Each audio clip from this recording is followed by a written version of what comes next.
बाली को जब ये वरदान मिला कि जो भी उससे युद्ध करने के लिए आएगा उसका आधा बल बाली को मिल जाएगा, तब से बाली बहुत ही शक्तिमान बन गया। और जब उसने रावण को युद्ध में हराया, उसके बाद से तो बाली के अंदर इतना ज्यादा घमंड आ गया कि वह खुद को सबसे ज्यादा बड़ा योद्धा समझने लगा। वह चारों तरफ घूम घूम कर कहने लगा कि कोई है ऐसा जो मेरे से युद्ध कर सके, कोई है ऐसा तो मेरे सामने आओ। परंतु कोई भी उससे युद्ध करने के लिए नहीं आता। सबको पता था कि इसके सामने जाते ही अपनी आधी ताकत तो बाली के अंदर चली जाएगी। अब तो बाली को बहुत ज्यादा अभिमान हो गया। इसी अभिमान में आकर के वो जंगल में जाके बड़े बड़े पेड़ पौधों को उखाड़ उखाड़ के फेंकने लगा, बगीचों में जा करके बगीचों को तहस नहस करने लगा और कहने लगा कोई है जो मेरे से युद्ध करे।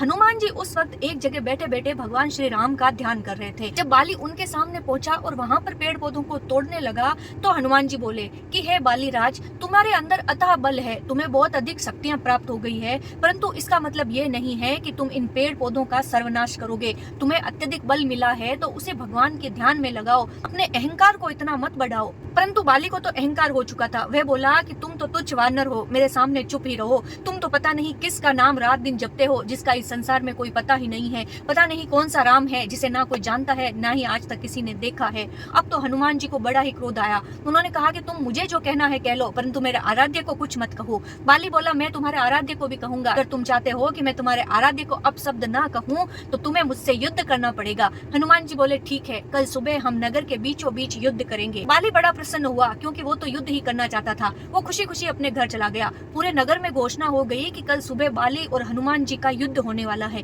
पूरा नगर इकट्ठा हो गया देखने के लिए कि जीत किसकी होती है।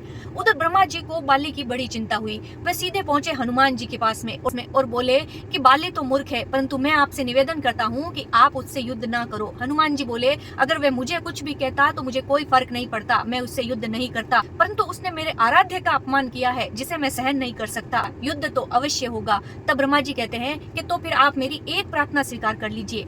आप अपने बल का सिर्फ 10वां भाग लेकर ही बाली से युद्ध करने के लिए जाना, बाकी का सारा भाग अपने आराध्यों के चरणों में यहीं पे रख देना और वापस आके उसे ग्रहण कर लेना। हनुमान जी ने कहा ठीक है, आपकी ये बात मैं स्वीकार करता हूँ। हनुमान जी ने अपना संपूर्ण बल अपने आराध्य श्री राम के चरणों में समर्पित किया और सिर्फ 10वां भाग लेकर के युद्ध करने के लिए पहुंचे। जैसे ही उन्होंने युद्ध भूमि के अंदर पैर रखा, उनके शरीर का आधा बल निकल के बाली के शरीर में चला गया और जैसे ही आधा बल बाली के शरीर में गया, बाली का शरीर फूलने लगा, वह फटने लगा, जगह जगह से खून निकलने लगा। ये देख करके बाली घबरा गया। उसने ब्रह्मा जी को याद किया। ब्रह्मा जी प्रकट हुए। उसने कहा कि ये सब मेरे साथ क्या हो रहा है, आपने तो वरदान दिया था कि मुझे आधा बल मिलेगा। तब ब्रह्मा जी कहते हैं कि ये हनुमान जी के बल का 10वां भाग है जिसका आधा तुम्हें मिला है।